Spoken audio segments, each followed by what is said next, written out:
तो आज हम बात करेंगे कंटिन्यूटी की डेफिनेशन के बारे में। तो पहले हम उसकी डेफिनेशन देखेंगे, फिर कुछ एग्जांपल देखेंगे। Let S be a subset of R and F S से आर पे real valued function, then we say F is continuous at alpha belongs to S. ठीक है, यहाँ पे अल्फा जो है वो एस में होता है। Alpha belongs to S minus S prime, यानी कि अल्फा क्या हो, आइसोलेटेड पॉइंट हो, तब भी हमारा ये फंक्शन कंटिन्यूअस होगा। और अगर आइसोलेटेड पॉइंट नहीं है, यानी अल्फा अगर हमारा एस प्राइम में बिलोंग कर रहा है, तो limit x tends to alpha f of x is equals to f of alpha. जब हम फंक्शन की लिमिट फाइंड आउट करते हैं तो हम अल्फा कहाँ से लेते हैं, डोमेन के एस प्राइम से लेते हैं। और जब हम कंटिन्यूटी फाइंड आउट करते हैं तो अल्फा हम एस से लेते हैं। यहाँ पर हमने एस प्राइम लिखा है, लेकिन अगर जो है अल्फा हमारा एस प्राइम में हो और एस में ना हो, ठीक है, तो हम एफ ऑफ अल्फा कहाँ से लाएंगे, क्योंकि ये हमारा डिफाइन होना चाहिए। और ये डिफाइन तभी होगा जब अल्फा क्या हो, डोमेन से हो, क्योंकि हमारा फंक्शन कहाँ से है, एस से आर पे। ठीक है, और अल्फ़ा अगर अगर हमारा इसमें नहीं होगा तो ये हमारा डिफाइन नहीं होगा। तो यहाँ पे अल्फ़ा एस प्राइम से है और एस में भी होना चाहिए, या फिर क्या होना चाहिए, आइसोलेटेड पॉइंट होना चाहिए। तो डायरेक्टली हम बोल देंगे। तो यहाँ पे एग्जांपल देख लेते हैं। एफ हमने कहाँ से कहाँ लिया, 0,1 यूनियन सिंगलटन 3 टेंस टू से लेकर आर तक। और डिफाइन किस तरह से किया, f of x is equals to sine x. तो हम यहाँ पर देख सकते हैं कि f क्या है, हमारा जो है 3 क्या है, ये एक आइसोलेटेड पॉइंट है।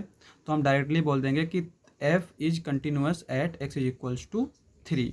ठीक है, 0,1 पे तो ये कंटिन्यूअस है, पूरे r पे कंटिन्यूअस है, इस पे भी होगा, लेकिन यहाँ पर ये आइसोलेटेड पॉइंट है तो हम बोलेंगे कि इस पे ये कंटिन्यूअस होगा। एग्जाम्पल नंबर दूसरा, फंक्शन हमने किस तरह से लिया, r से r पे, और किस तरह से डिफाइन किया, f of x is equals to x sine 1/x when x is non zero, zero when x is equals to 0। अब यहाँ पे इसको सिर्फ ज़ीरो पे दिक्कत है, बाकी हर जगह जो है ये कंटिन्यूअस होगा। तो ज़ीरो पे हमें सिर्फ चेक करना होगा।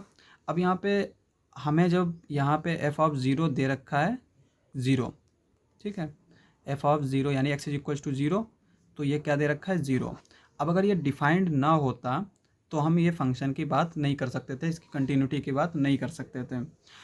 तो यहाँ पे पहले हम इसकी लिमिट देखेंगे 0 पे। तो हम जानते हैं कि इसकी लिमिट एग्जिस्ट करती है डेफिनेशन से, x साइन 1/x माइनस 0, ये लेस देन इक्वल होगा मॉड x के।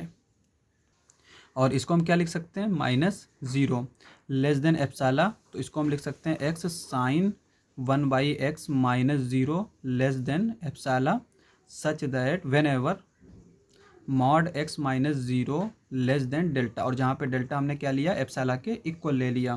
तो हर एक एप्सिलॉन के लिए हमें डेल्टा मिल जा रहा है, किसके इक्वल, एप्सिलॉन के इक्वल। तो ये हमारा क्या होगा, लिमिट एग्जिस्ट करेगी। तो इसकी लिमिट कहाँ पर एग्जिस्ट करेगी, 0 पे, और क्या आएगी, 0 आएगी। और एफ ऑफ 0 भी हमें क्या दे रखा है, 0 दे रखा है। तो फंक्शन कंटिन्यूअस होगा, क्योंकि हमें क्या होना चाहिए, ये लिमिट जो है वो हमारी इस तरह से एग्जिस्ट करनी चाहिए। तो यहाँ पे फंक्शन हमारा क्या हो जाएगा, कंटिन्यूअस हो जाएगा।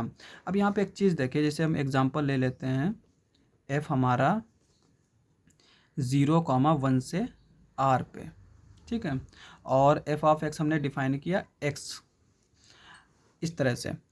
अब यहाँ पे अगर हम देखें लिमिट 0 पे, एक्स टेंस टू 0, तो ये क्या आ जाएगी, हमारी 0 आएगी, क्योंकि यहाँ पे 0 हमारा इसका लिमिट पॉइंट है। और लिमिट के लिए हम क्या करते हैं, एस प्राइम से एलिमेंट लेते हैं।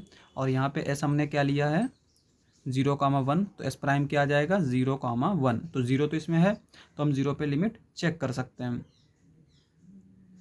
और इसकी लिमिट क्या आएगी, 0 पे 0 आएगी। लेकिन ये फंक्शन कंटिन्यूस नहीं होगा। क्यों नहीं होगा, क्योंकि यहाँ पे एफ ऑफ 0 डिफाइंड नहीं है, तो 0 पे ये डिसकंटिन्यूस होगा। तो इस चीज़ को देखेंगे कि फंक्शन हमारा कहाँ डिफाइन है, यानी जिस पॉइंट पे हम चेक कर रहे हैं वो हमारा डोमेन में होना चाहिए। तो आज के लिए बस इतना ही। अगर आपको हमारा वीडियो अच्छा लगे तो हमारा चैनल को सब्सक्राइब करें। मिलते हैं अगली वीडियो में।